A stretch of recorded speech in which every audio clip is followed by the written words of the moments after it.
주 예수의 은혜와 평강이 있을지어다. 말씀드렸듯이 오늘부터 저녁 시간에는 데살로니가서, 데살로니가 전서, 데살로니가 후서를 설교하겠어요. 이 데살로니가서는 저자가 누굴까요? 저자가 바울. 왜 바울이에요? 받는 사람 이름으로 성경 제목이 된 것은 바울 서신, 그리고 보낸 사람 이름으로 기록이 된 것은 안 바울 서신. 그러니까 오늘 주일 낮 예배 때 우리가 베드로 전서 설교했죠? 그러면 베드로 전서는 누가 기록했을까요? 베드로지. 왜 베드로예요? 쓴 사람 이름으로 된 것은 바로 안 바울 서신, 그러니까 베드로. 그러면 바울 서신은 바울이라고 안 돼 있어요. 다 받는 사람 이름으로 돼 있어. 그러니까 데살로니가서는 누가 기록했어요? 바울이 기록했어요. 데살로니가가 기록한 게 아니고 바울 서신이에요. 자, 어디서 기록했냐면 아마도 고린도에서 기록했을 것이다. 대체적으로 학자들이 그렇게 이해를 합니다. 이 고린도 지역은 어디냐면 이 이스라엘에서 위로 쭉 올라가면은 터키가 나와요. 결국은 터키가 나오고, 터키가 넓은 지역이에요. 특별히 터키 지역 가운데서도 서부에 위치하고 있는 이 소아시아 지역을 중심으로 해서 바울이 이렇게 사역을 했어요. 물론 그것만 한 것은 아니에요. 바울의 1차, 2차 이 선교 여행을 루트를 이렇게 쭉 살펴보면은 그것만 한 것은 아니에요. 수리아 안디옥에서 출발을 해가지고 이렇게 쭉 지나서 이 고린도는 오늘날로 말하면 그리스 지역이거든. 그러면 이 그리스 지역을 지나기 위해서 방법이 세 가지가 있어요. 첫째, 비행기. 둘째, 배. 셋째, 육로. 그런데 바울 시대에는 첫째는 비행기는 없었어. 그러니까 두 가지 중에 하나예요. 배를 타고 이 그리스 지역으로 건너가든지 아니면 육로를 통해 가든지. 그러면 데살로니가는 어떻게 갔을까요? 데살로니가는 배를 타고 육로를 통해서 가기도 해요. 지금은 차가 다닙니다. 그래서 이 그리스를 이렇게 가기 위해서 차가 터키에서 출발해 가지고 육로로 가기도 해요. 김 목사는 데살로니가를 한 번도 안 가봤어요. 이 육로로 이렇게 진행을 하면 굉장히 시간이 많이 걸려요. 우리가 터키를 여행해 본 분들은 알지만은 터키가 굉장히 넓은 땅이에요. 그리고 이제 그 데살로니가 지역을 만나는 데살로니가, 빌립보 그 지역을 만나는 그 지역 이렇게 쭉 이렇게 가면 그쪽을 이렇게 쭉 진행을 하면은 시간이 굉장히 많이 걸려서 성지답사 코스를 잡기가 굉장히 어려워요. 그래서 여행사들이 쉽게 선택을 잘 안 하죠. 그 데살로니가 지역이 바로 터키와 그리스를 이렇게 지나가는 중간 지점에서 왼쪽에 있다. 그렇게 이해하시면 됩니다. 데살로니가 교회는 바울이 2차 전도 여행 때 세운 그런 교회입니다. 그런데 이 데살로니가 교회는 굉장히 이 좋은 이미지를 가지고 있어요. 그래서 바울이 데살로니가 교회를 세우고 목회를 하다가 다른 지역으로 이동했어요. 즉 지금 이 데살로니가 교회를 기록하고 있다고 여겨지는 고린도 지역에서 또 사역을 하고 있을 때 데살로니가 교회에 편지를 보냈는데, 이 데살로니가 교회가 예수님에 대해서 그리고 형제와 이웃에 대해서 사랑이 굉장히 넘쳤어요. 또 헌신적이었어요. 그리고 이 교회가 이 부흥하고 성장하는 그런 교회였어요. 아름다운 소식이 바울에게 전해졌겠잖아요. 그러니까 바울이 사도로서 이 성장하고 있는, 부흥하고 있는 이 데살로니가 교회에 대해서 굉장히 흐뭇한 마음을 가지고 있어요. 그러잖아요. 우리 이 원로 목사님이 한 달에 한 번씩 오시잖아요. 이것도 참 귀한 일인데, 드문 일이기도 하고 귀한 일이기도 해요.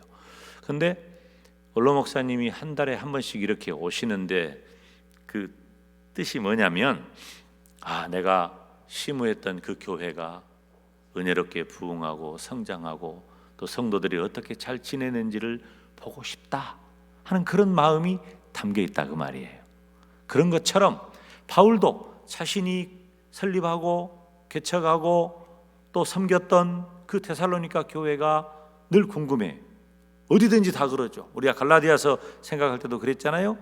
그런데 이 데살로니가 교회는 부흥하고 성장하는 그런 교회였어요. 그래서 이 데살로니가서를 바울이 기록을 할 때 따라서 합시다. 더 사랑하고 더 거룩하여져라. 바울의 의도가 바로 거기에 있는 거예요. 특별히 이 데살로니가 지역은 데살로니가 교회 성도들은 재림 신앙이 굉장히 투철했어요. 데살로니가 그러면은 재림 신앙 이렇게 말할 수 있을 정도로 재림 신앙이 굉장히 투철했던 그들이 그 재림 신앙에 합당한 삶을 살도록 따라서 합시다. 믿음과 삶. 이 믿음과 방송을 보는 성도님들도 따라서 해야 돼요. 다시 믿음과 삶. 이 방송을 듣는 성도들이 훨씬 더 많아요. 저녁 예배 나온 분들은 평소보다도 지금 거의 한 줌밖에 안 돼요. 우리 교회 식구에 비하면은. 그러니까 방송을 듣는 분들이 더 많다는 것을 생각하시고 단정한 옷차림을 하고 예배 자세를 하면서 방송을 듣는 분들도 예배에 적극적으로 임하시기를 바라요. 이 믿음과 삶이 이 합당하게 잘 조화를 이루도록 바울 사도가 이제 권면을 하는 거예요. 그러니까 이 데살로니가서의 중요한 의도는 뭐냐면 목회적 성격이 굉장히 강한 거예요. 그래서 가르침과 삶의 조화라든지 그리고 정말 신앙과 그에 합당한 삶에 대해서 바울이 기쁜 마음으로 데살로니가서를 기록하고 있어요. 오늘은 첫 시간인데 바울의 아주 전형적인 인사법이 1절에 나오죠. 바울 서신의 특징 중에 하나가 뭐냐면은 시작하는 인사법이에요. 그리고 마칠 때 시작과 마침이 거의 유사한 그런 이 구절들을 기록을 하고 있어요. 특별히 바울은 여기 말씀 보니까 데살로니가인의 교회에 편지하노니 은혜와 평강이 너희에게 있을지어다 그랬어요. 이건 바울이 편지하는 특징이 바로 1절에 기록이 되어 있잖아요. 은혜와 평강을 구하는 거예요. 선포하는 것이죠. 그래서 오늘은 첫 시간에 오늘 1절 말씀에 있는 대로 은혜와 평강을 얻는 법, 어떻게 하면 은혜와 평강을 누리는가 하는 것이죠. 여러분, 은혜가 뭐예요? 은혜는 공로 없는 자들에게 하나님께서 베푸시는 하나님의 자유로운 행위가 바로 은혜예요. 다시 말하면은 우리는 아무런 받을 만한 공로가 없어. 받을 만한 자격이 없어. 우리가 예수님을 믿고 나서 변질된 신앙을 가질 때 어떤 현상이 나타나냐면 은혜를 잊어버려요. 이게 심각한 문제예요. 나는 아무 공로 없는 죄인인데 하나님께서 그분의 자유로운 의사를 따라 나를 선택하시고 나를 사랑하시고 나를 구원해 주셨다고 말해요. 이것이 하나님의 은혜인 거예요. 우리 예수님을 믿는 성도는 하나님의 은혜가 아니면 살 수가 없어. 하나님의 은혜가 아니면 구원받지도 못해. 그래서 지금도 우리가 은혜 아니면 살 수가 없다고 하나님 앞에 고백하는 거예요. 그런데 변질된 믿음은 이 은혜를 잊어버려요. 구약의 이스라엘 백성들을 봐요.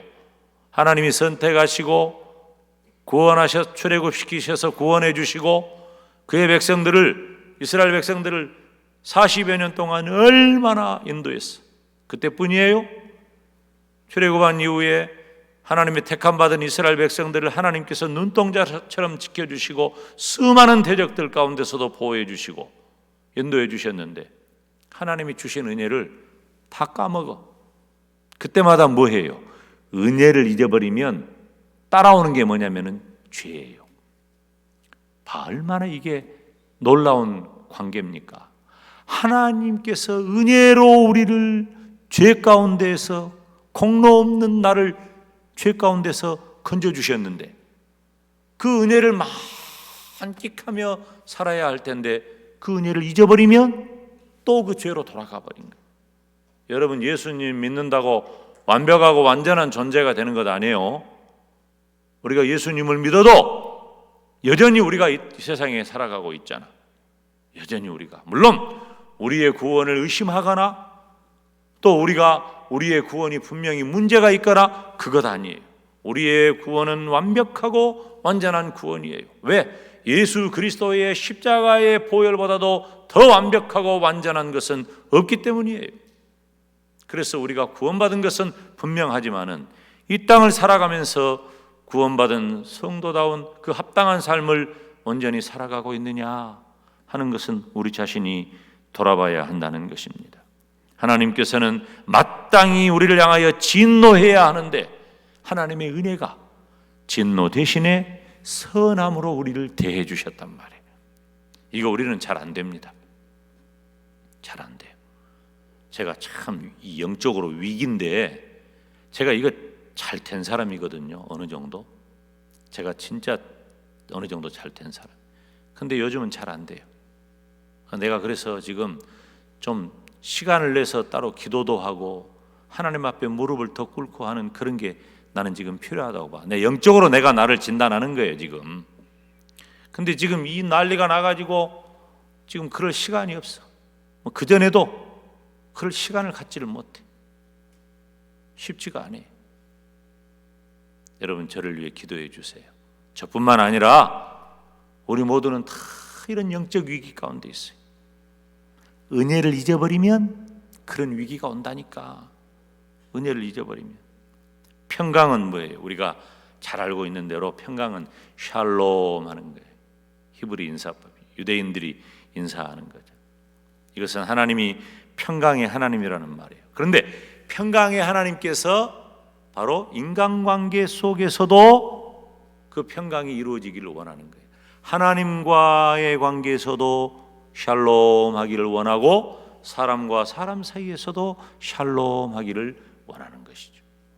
오늘 저와 여러분의 말씀을 통해서 은혜와 평강 누리시기를 주님의 이름으로 축원합니다. 그러면 어떻게 은혜와 평강을 누리는가? 첫째, 하나님 아버지 안에서 우리는 은혜와 평강을 얻게 된다. 1절 말씀 우리 다 같이 읽습니다. 다시 시작. 바울과 실로아노와 디모데는 하나님 아버지와 주 예수 그리스도 안에 있는 데살로니가인의 교회에 편지하노니 은혜와 평강이 너희에게 있을지어다. 아멘. 하나님 아버지와 그랬죠? 하나님 아버지와. 은혜와 평강은 하나님을 통해서 얻어요. 하나님을 통해서. 은혜와 평강의 주체가 바로 하나님이시기 때문이에요. 그런데 여기 주목할 만한 게 뭐냐면 하나님을 뭐라고 불러요? 하나님을 아버지라고 부르잖아. 따라서 합니다. 하나님 아버지, 하나님 아버지, 하나님을 아버지라고 불러요. 이 부성 개념이에요. 굉장히 중요해요. 그런데 이 하나님 아버지 개념이, 이 아버지 하나님의 이 개념이 이 서구하고 우리 한국하고 정서적으로 굉장히 달라. 서구에서 하나님 아버지 이거 잘 이해가 안 돼요. 근데 이 한국적인 개념이 굉장히 우리가 성경을 이해하고 은혜 받는데 굉장히 이 유익하단 말이에요. 나는 아버지가 없었잖아요. 그래가지고 아버지를 잘 몰라. 아버지를. 근데 내가 자식을 낳아가지고 우리 딸을 낳고 아들을 낳고 기르면서 보니까 아버지 사랑을 내가 하고 있는 거예요. 뭔지도 모르면서 사실은 해. 그래서 내가 우리 아이들한테 늘 미안하다 그러지. 미안하다. 내가 아버지를 경험하지 못해가지고 진짜 내가 니들한테 아버지다운 아버지로 사는지 내가 잘 모른다. 물론 그냥 뭐 내가 열심히 살기는 살지 잘 몰라. 근데 시간을 제가 애들 키우면서 이제는 벌써 애들이 25년, 30년 이렇게 애들을 낳아가지고 기르니까 아버지가 이것이구나 라고 하면서 한국적인 아버지 상이 우리들에게 다 있거든. 아버지를 경험하고. 그런데요, 그것이 하나님 아버지를 이해하는데 이런 정서가 굉장히 유익해요. 이것은 뭐 성경이 기록하고 있는 어떤 지식적인 것도 하나님 아버지에 대한 것을 이해하는 데 좋지만, 우리가 한국 사람으로서 아버지 사랑을 받거나 혹은 아버지로서 내 자식들을 기르면서 사랑을 주거나 할 때 이 부성애가 굉장히 하나님을 이해하는데 도움이 된단 말이에요. 그러니까 하나님이 아버지 되신다 그랬잖아요. 부성 개념. 특별히 이 부성 개념을 이스라엘 백성들은 어떻게 이해하냐면은, 하나님이 누구와 언약을 맺었어요? 아브라함과 언약을 맺었잖아. 하나님이 아브라함하고 언약을 맺었는데 이스라엘 백성들에게 굉장히 강한 게 뭐냐면은, 하나님이 우리 조상 아브라함하고 언약을 맺었다. 그 언약 가운데 있는 언약 백성이다 우리가. 그러면서 그 이스라엘 민족이 하나님과 언약을 맺었다라고 하는 그 선민의식이 엄청나게 세. 이스라엘 민족이 굉장히 강하단 말이에요. 그래서 아브라함의 자손들은 하나님께서 우리의 아버지가 되신다라고 하는 그 말씀을 굉장히 중요하게 여기고, 그 아버지 되심, 하나님이 우리의 아버지 되심을 대대로 그의 자손들에게 계승해 왔고 이스라엘 민족이 지켰단 말이에요. 출애굽기 4장 22절 말씀을 보면 이스라엘 백성들을 하나님께서 모세에게 이제 이스라엘 백성들을 이끌어내는 거예요. 그 하나님이 뭐라고 말씀하셔요? 너는 바로에게 이르기를 여호와의 말씀에 이스라엘은 내 아들 장자라 그랬어요. 그러니까 이스라엘 민족이 이 말씀을 들었을 때 막 가슴이 요동치는 거예요. 하나님이 이스라엘 백성들을 내 아들이라고 하고 또 더구나 뭐라고 말을 해요? 장자라 그런 거예요. 이스라엘은 장자라고 하면 눈이 뒤집어져 버려요. 장자라고 하면은, 여러분 우리가 이스라엘하고요 정서적으로 굉장히 교감할 수 있는 게 이스라엘하고는 굉장히 많습니다. 그 문화를 살펴보면은. 근데 우리도 장자 중심 문화잖아요. 우리나라도 지금은 좀 많이 달라졌어. 이게 서구화된 거지. 우리도 법도 그동안 많이 바뀌었어요. 그전에는 이런 표현이 그러지만 큰아들이 다 먹었어 옛날에는. 근데 지금은 그렇게 못해. 법적으로 그렇게 못해. 지금은 그냥 이렇게 다 모든 자녀들이 다 함께 이렇게 공동의 권리를 갖는 거예요. 근데 장자가 그전만 해도, 그래서 며느리를 하려면 뭔 며느리를 해야 돼? 맏며느리를 해야 돼요. 이렇게 맏며느리가 힘들긴 해도 그 맏며느리는 힘들어도 보람이 있고 괜찮다 그거야. 과거에는 그랬어. 이스라엘도 바로 이 장자 개념이 굉장히 소중했단 말이에요. 근데 하나님이 친히 모세에게 이스라엘 백성을 가리켜서 뭐라고 말을 해요? 내 아들이고 장자라고 말씀을 해주신 거예요. 그것뿐만 아니라 호세아서 11장 1절을 보니까 이스라엘의 어렸을 때에 내가 사랑하여 내 아들을 애굽에서 불러내었다. 이런 표현들이 이스라엘 민족이 그냥 가슴이 막 뛰는 거예요. 그리고 그 당당한 자부심을 갖고 이스라엘 민족이 선민의식을 갖는 거예요. 그런데 예수님께서도 하나님께서 모든 믿는 자의 아버지가 되신다고 가르쳐요. 주기도문 우리 주님께서 기도를 가르치실 때 하늘에 계신 우리 아버지여. 사랑하는 여러분, 하나님이 모든 믿는 자, 저와 여러분의 아버지가 되심을 믿으시기를 축원합니다. 하나님이 우리의 아버지가 되신다. 저는 아버지라는 말에 뿅 가버려요. 뿅 가버려요. 제가 언젠가도 얘기했잖아요. 저는요 아버지라는 말을 한 번도 해본 적이 없어요.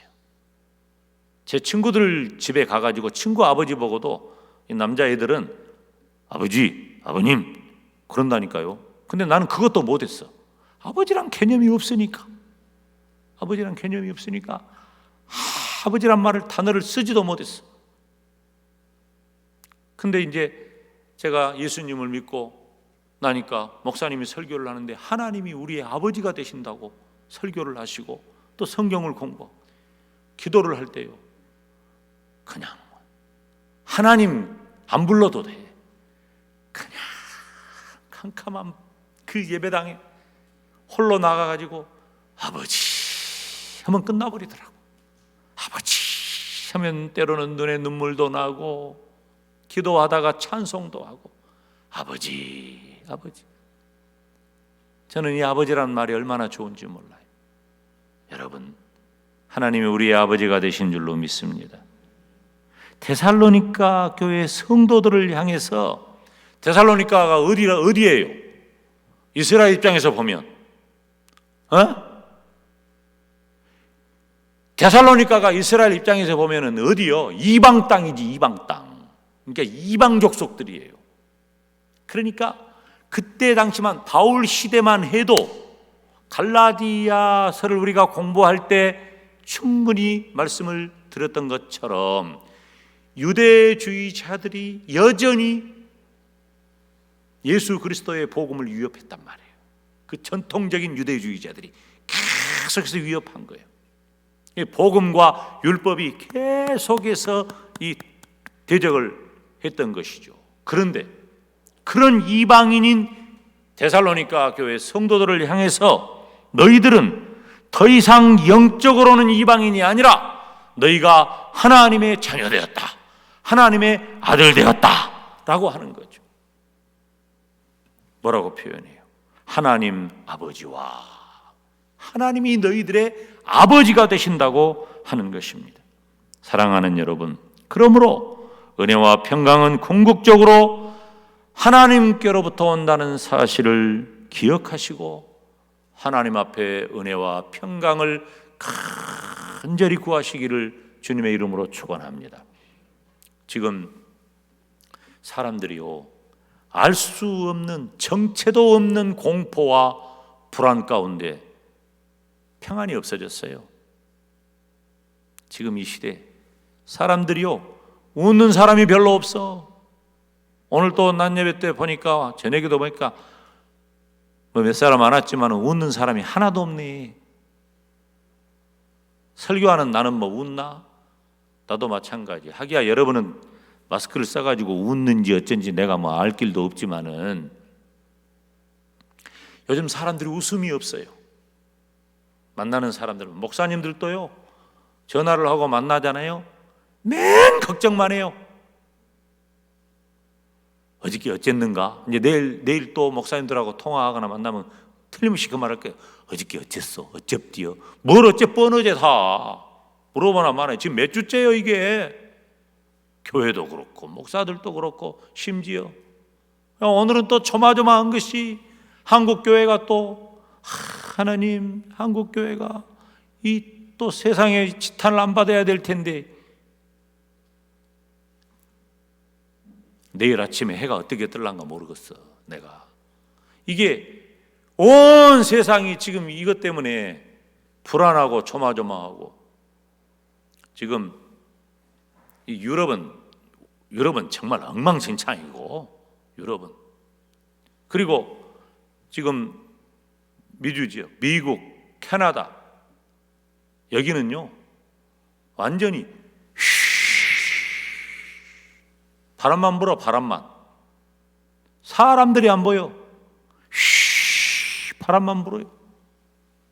지금 우리나라는 참 지금 보니까 너무 감사한 것이, 지금 뭐 이런 일들이 막 있기는 하지만은 그래도 하나님께서 은혜를 주셔서 우리 정부 당국자들이 이렇게 대처해 나가고, 의료인들에게, 여러분 우리 정부 당국자들하고 의료인들을 위해서 끊임없이 기도하시기를 바랍니다. 이들의 수고가 너무 지금 장기간 되고 너무 수고가 많아요. 이렇게 너무 장기화되면 이분들이 지치고 그런데 참 그것이 걱정이야지. 그것이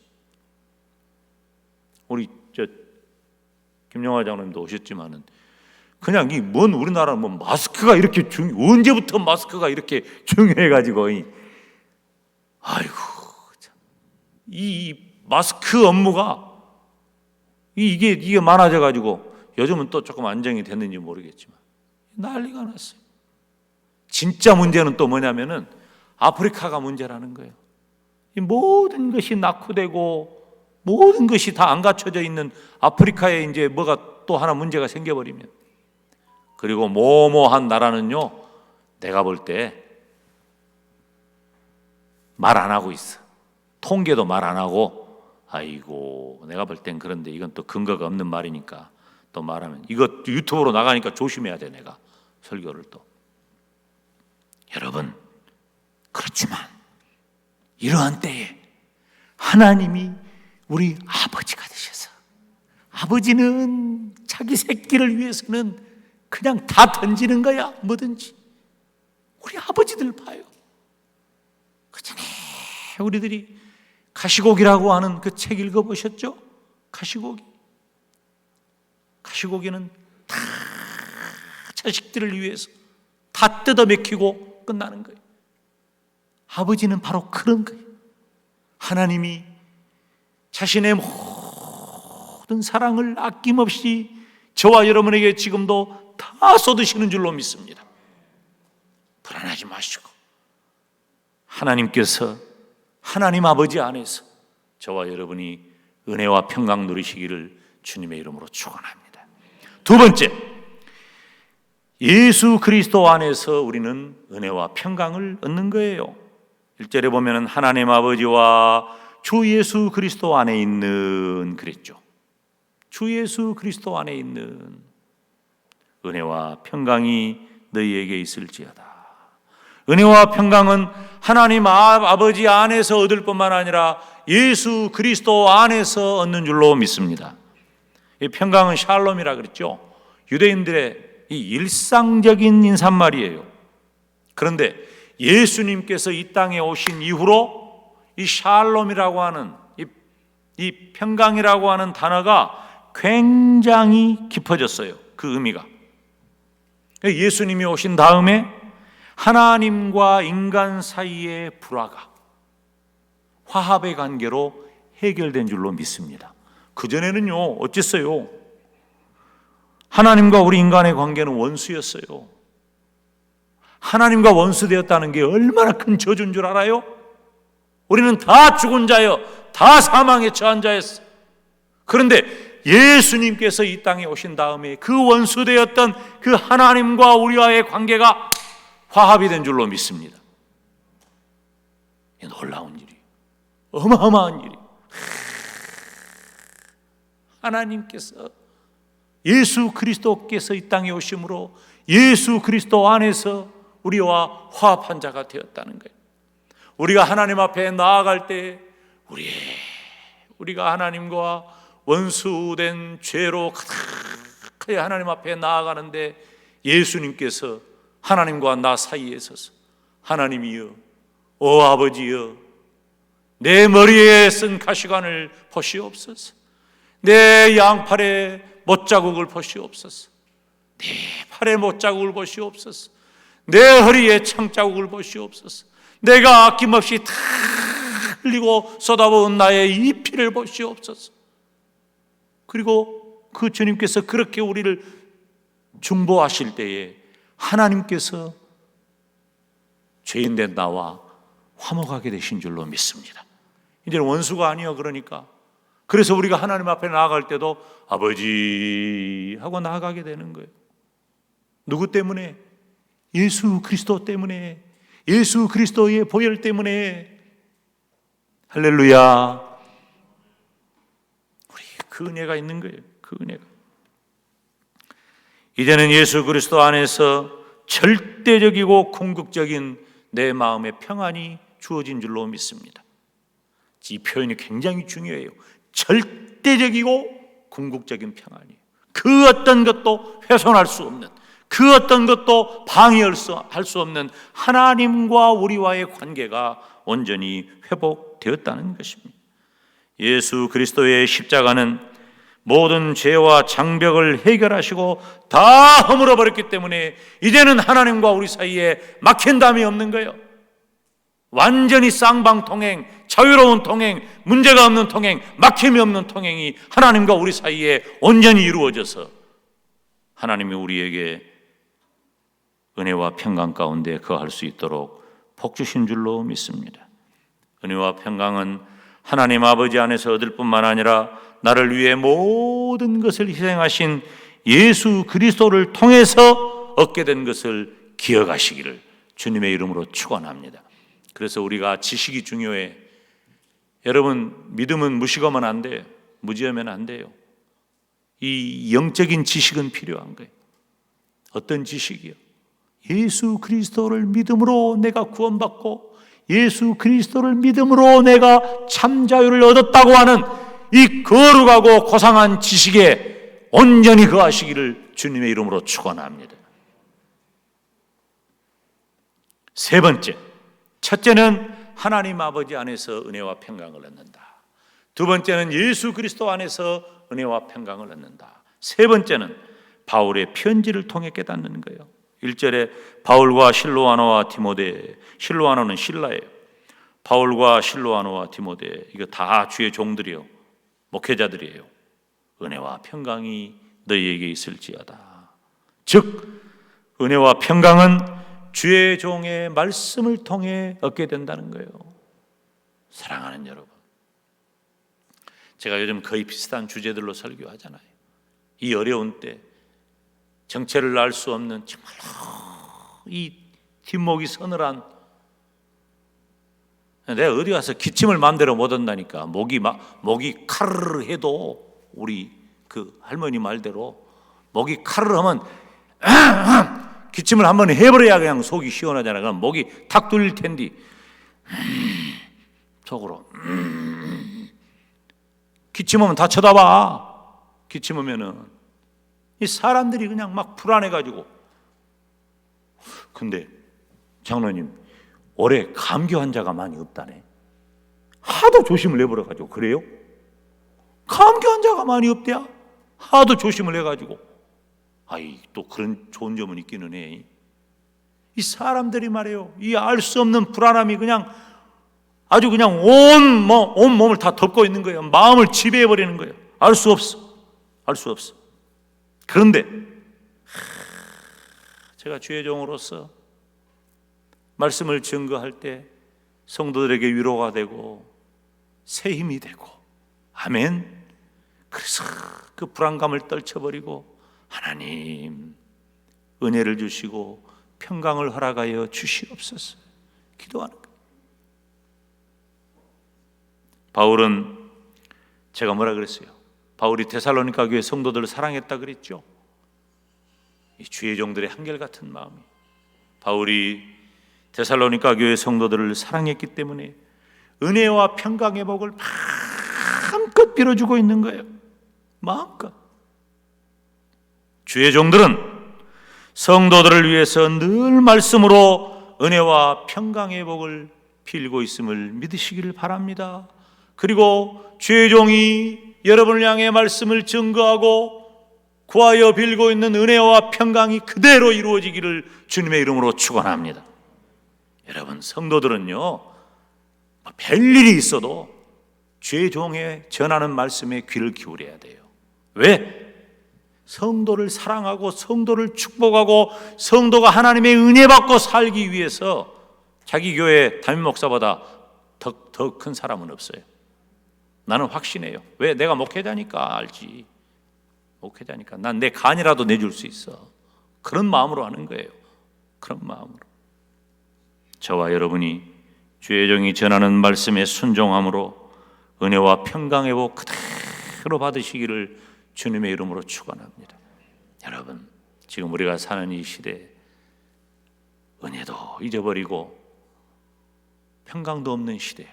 그러나 우리 영광대교의 모든 성도들은 하나님이 주시고 예수님 안에서 얻게 되고 또 주의 종이 전한 말씀을 통해서 은혜와 평강이 가득하시기를 주님의 이름으로 축원합니다.